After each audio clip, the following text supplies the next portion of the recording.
The first thing he realized was the silence.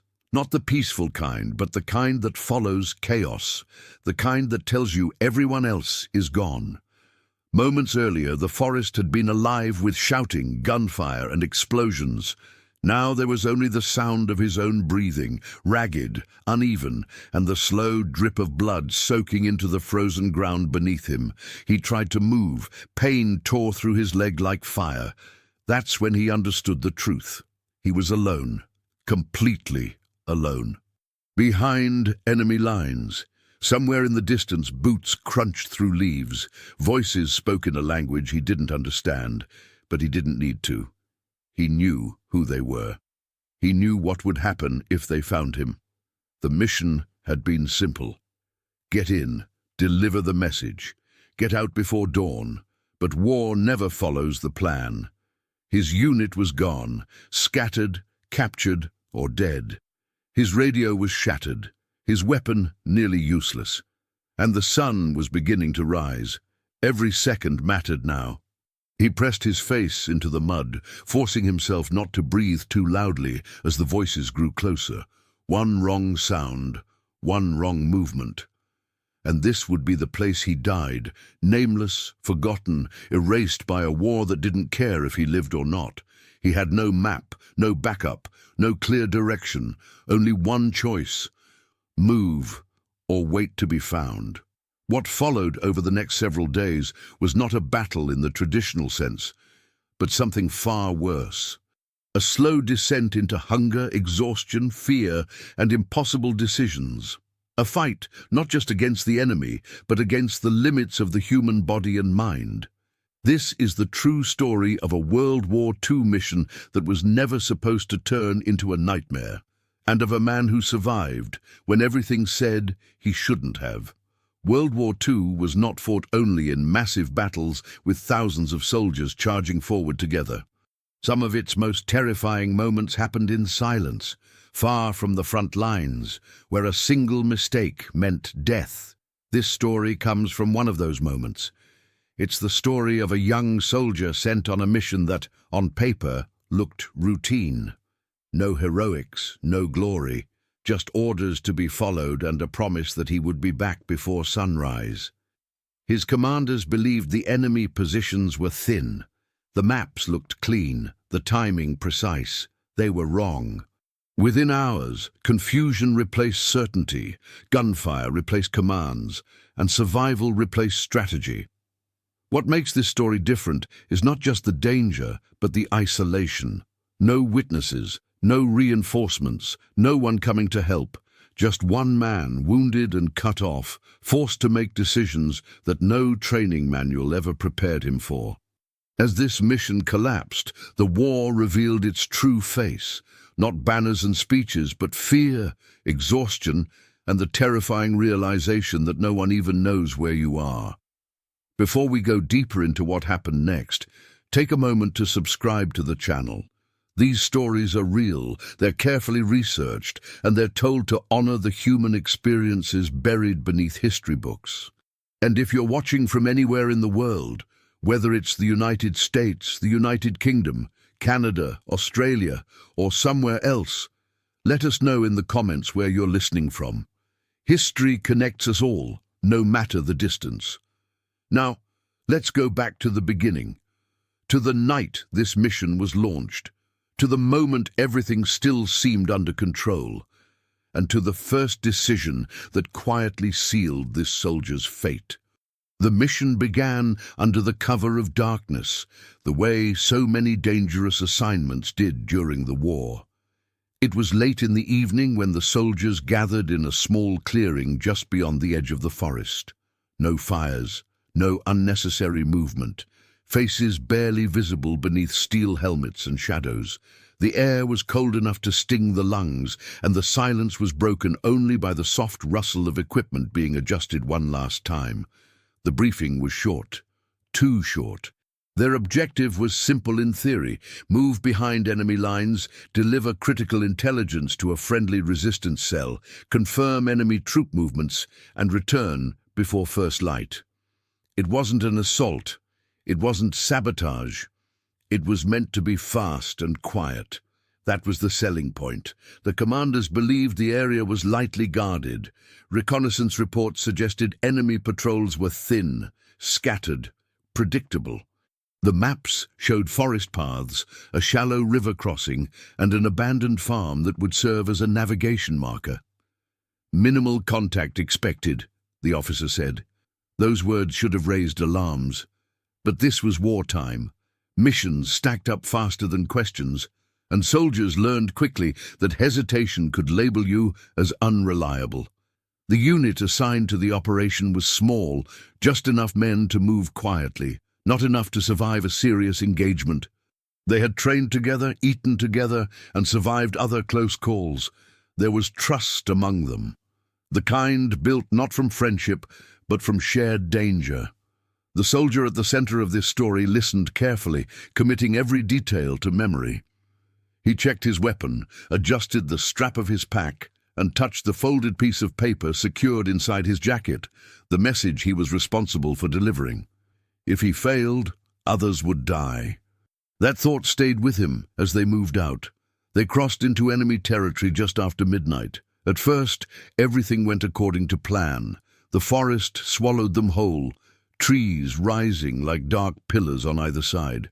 The ground was damp, uneven, forcing slow and careful steps. No one spoke. Hand signals replaced words. Every sound felt amplified. The snap of a twig, the clink of metal, a breath taken too loudly. Time stretched. Minutes felt like hours. They reached the river without incident. Cold water crept into boots as they crossed, biting at numb feet. On the far side they paused, listening. Nothing. No movement. No voices. Relief began to creep in. That was the first mistake. As they pushed deeper, the terrain changed. The forest thinned. The path they expected to follow was barely visible. According to the map, they were on course, but something felt wrong. Too quiet. The soldier glanced at the man ahead of him, catching a brief look of uncertainty in his eyes. They kept moving anyway. Orders were orders. Then it happened. A sudden burst of light tore through the darkness. Gunfire erupted from the trees. The night exploded into chaos. Shouts echoed. Muzzle flashes lit the forest in violent bursts. Dirt and bark sprayed as bullets ripped through the air. Someone screamed. Another man went down hard, his weapon clattering uselessly against the ground. They had walked straight into an ambush. Training took over. The soldiers scattered for cover, firing back blindly, trying to locate the source of the attack. But the enemy had the advantage. They were positioned higher, spread out, coordinated. This wasn't a thin patrol, this was a trap. The soldier felt the impact before he heard the sound. A sharp, crushing force slammed into his leg, dropping him instantly. Pain followed a heartbeat later, white-hot and paralyzing. He tried to crawl. Bullets snapped overhead. Someone grabbed his shoulder, dragging him behind a fallen log. A familiar voice shouted orders, but the words blurred together, drowned by gunfire and adrenaline. "Fall back! Move!" The forest filled with smoke and confusion. Shapes moved in the dark, some friendly, some not. The line dissolved. Discipline collapsed into survival. Then, just as suddenly as it had begun, the firing shifted. The enemy advanced. Boots thundered closer. Grenades detonated somewhere to the left, sending shockwaves through the ground. The soldier's ears rang as he pressed himself into the dirt, blood soaking through his trousers. Someone fired a final burst near him, then silence. Not the calm silence from before, a broken one. He lifted his head slightly. No one was there.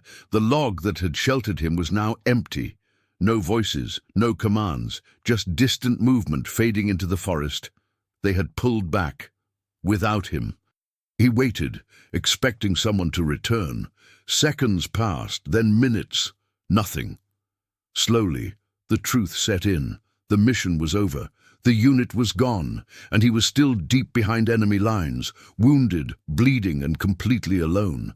He didn't know if they believed he was dead, or if they simply had no choice but to leave him.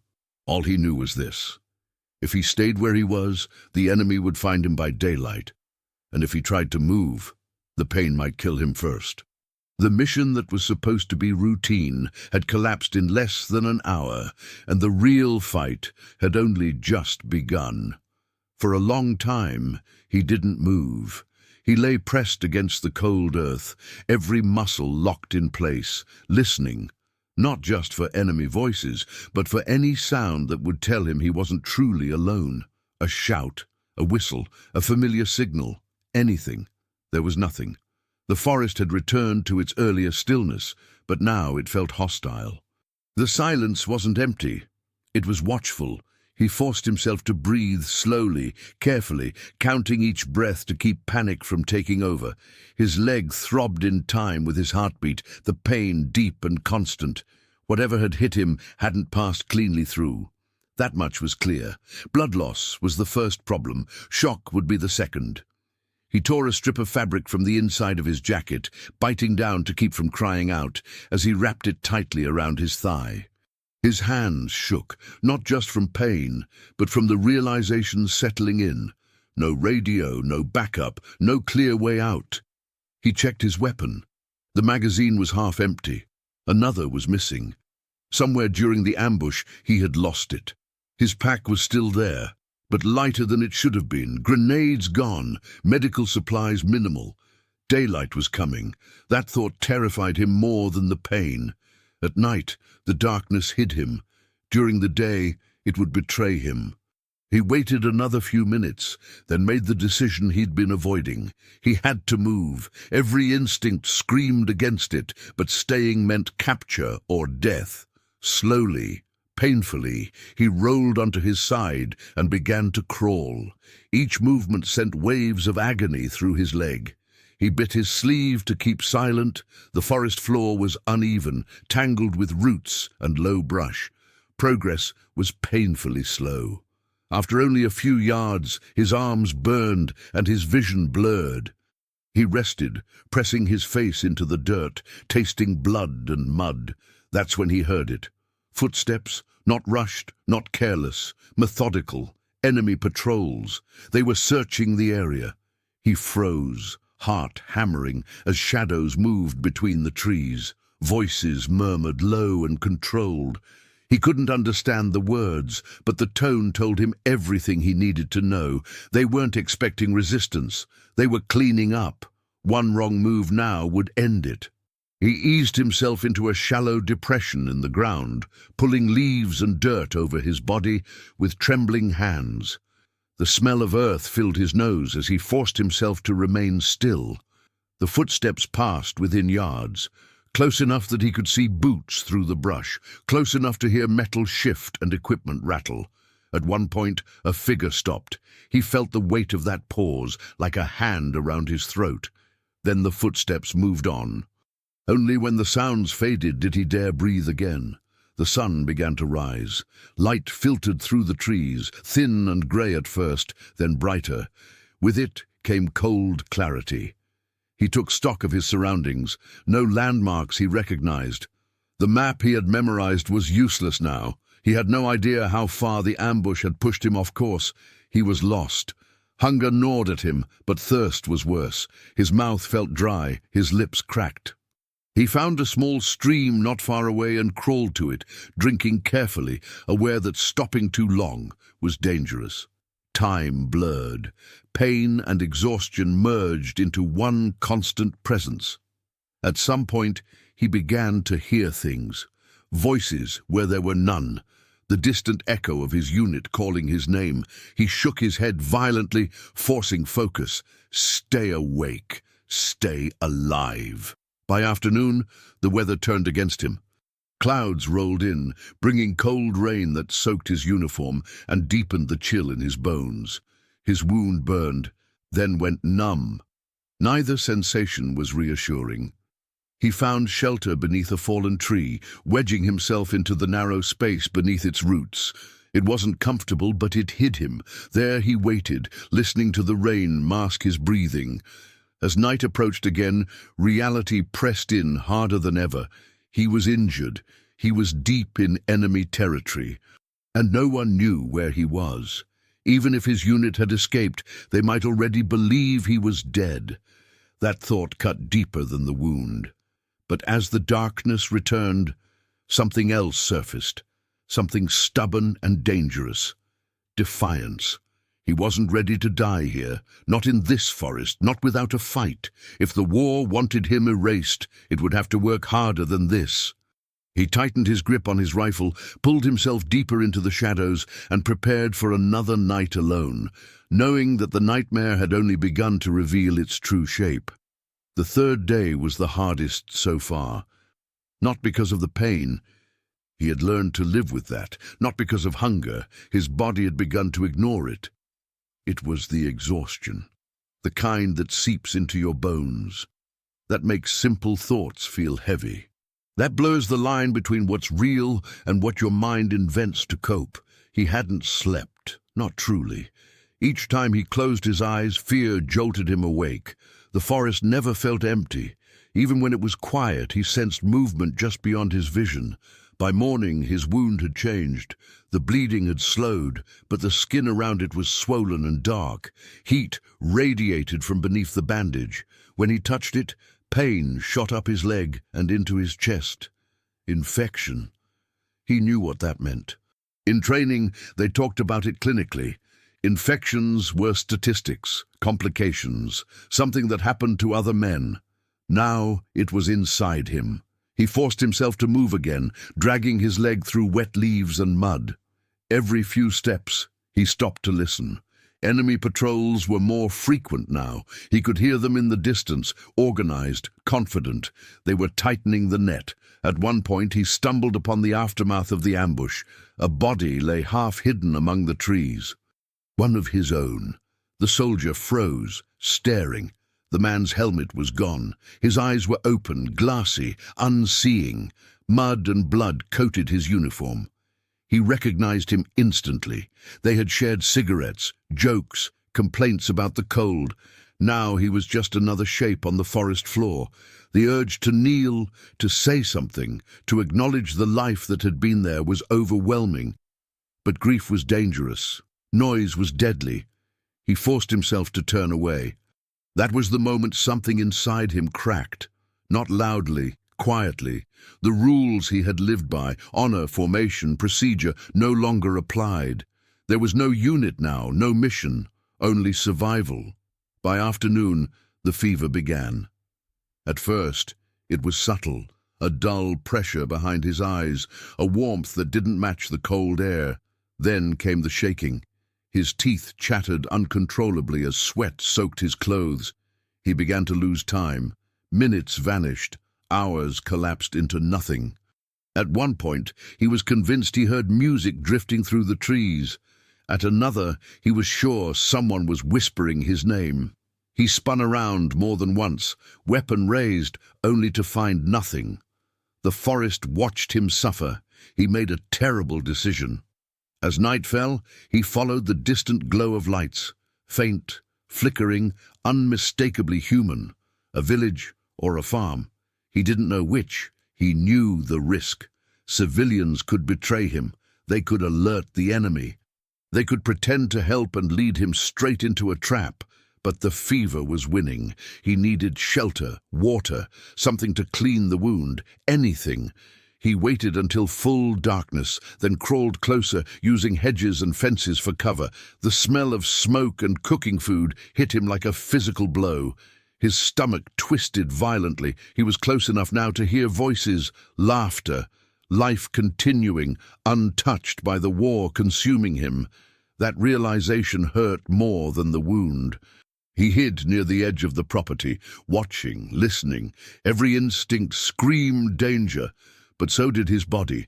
If he stayed in the forest, the infection would kill him. If he revealed himself, the enemy might. This was the war stripped bare. No heroics, no right choices, only consequences. As he lay there, shaking, teeth clenched to keep from making a sound, he understood something terrifying. He wasn't afraid of dying anymore. He was afraid of dying for nothing.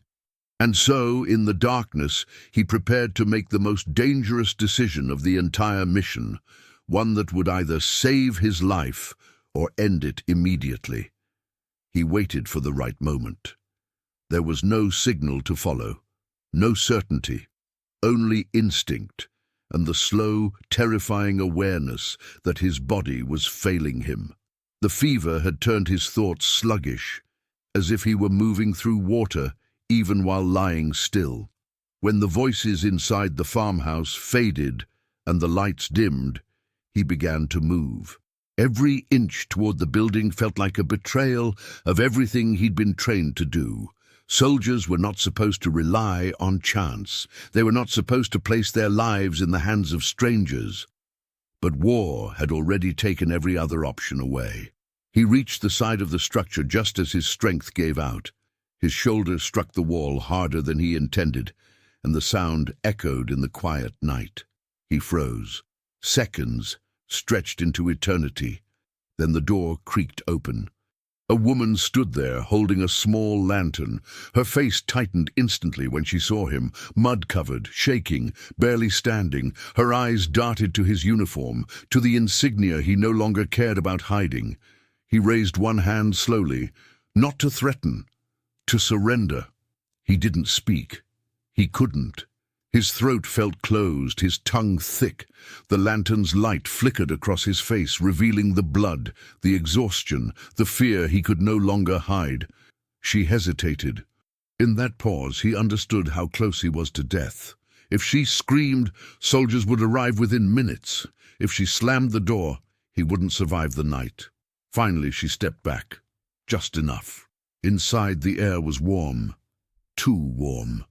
The smell of bread and smoke made his head spin. He collapsed to his knees before he could stop himself, clutching his leg as pain roared back to life. The woman spoke softly, firm, urgent, calling to someone else. Footsteps approached. A man appeared, older, his face hardened by years of fear and compromise. He took one look at the uniform and reached for something behind the door. A weapon. The soldier raised both hands now, fully, forcing himself to meet the man's eyes. There was no room for misunderstanding. He was at their mercy. The man studied him for a long moment.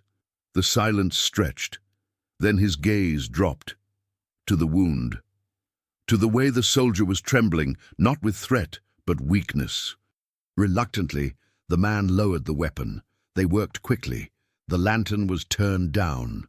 The door locked. Windows covered. Every movement carried the weight of consequences. The woman brought water. The man cleaned the wound as best he could, his hands rough but careful. The pain was unbearable. The soldier bit down on his sleeve, tears blurring his vision as infected tissue burned beneath crude disinfectant.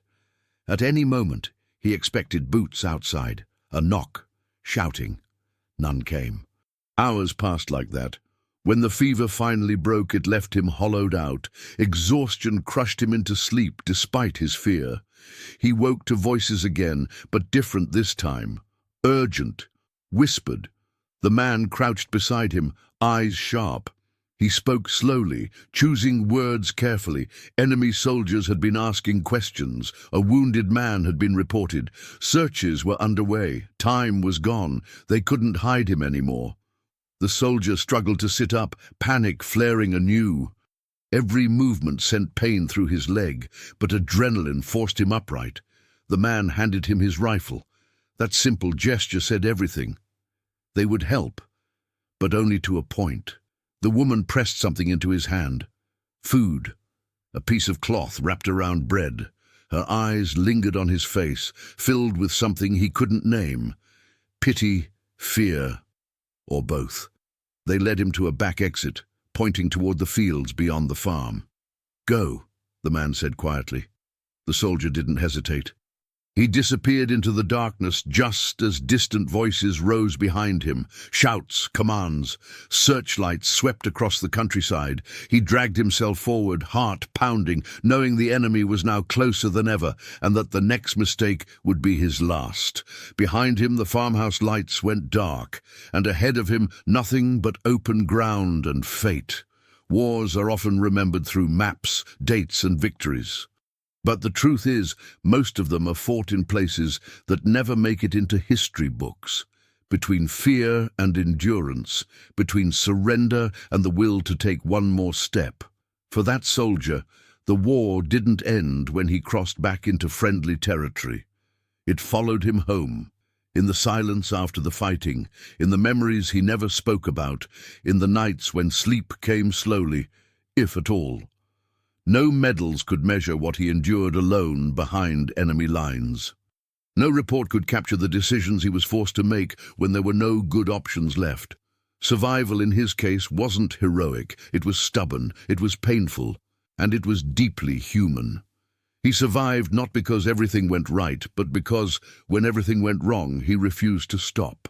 Stories like this remind us that history isn't only shaped by generals or battles. It's shaped by individuals who disappear into the margins of war and return changed, carrying experiences too heavy for words. Some survive because of skill, some because of luck, and some because in the darkest moment, something inside them refuses to break. This was one of those moments. If this story moved you, take a second to subscribe.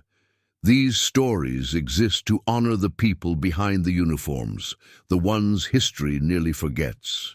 And before you go, ask yourself this: when everything is lost, when no one is coming, what would you do to survive?